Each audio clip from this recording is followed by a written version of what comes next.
Nikamwambia bibi haina shida. Huko ninavyoenda mbele ya safari nitajua nafanyaje mimi kama mimi. Nitapambana huko.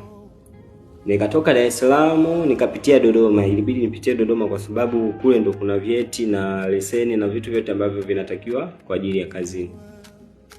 Sawa. Nikatoka Dar es Salaam nikafika Dodoma fresh. Kule nilikuwa nipo, kuna ndugu yangu naye alikuwepo kule, naye alikuwa anafanya kazi.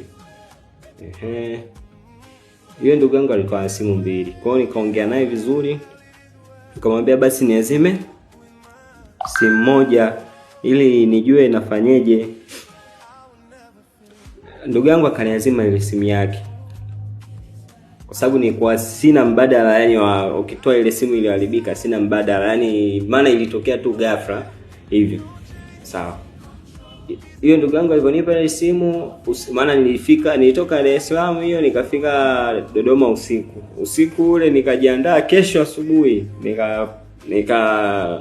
subiria gari kwa ajili ya kwenda, maana ilibidi niunganishe sasa. Maana nilipotoka Dodoma ilibidi nipande tena mpaka Katesh. Katesh nadhani kuna watu baadhi mnapajua, ipo Manyara huko ndani. Ili nikifika Katesh pale nipande gari za Idom ndo niende hiyo sehemu. Ni kweli nikaenda safari vizuri Katesh ile, nikatoka hapo nikaja nikafika Idom. Kwa Idom nilifika kwenye kama tarehe 8. Ilikuwa tarehe 8 mchana ndo nilifika Idom.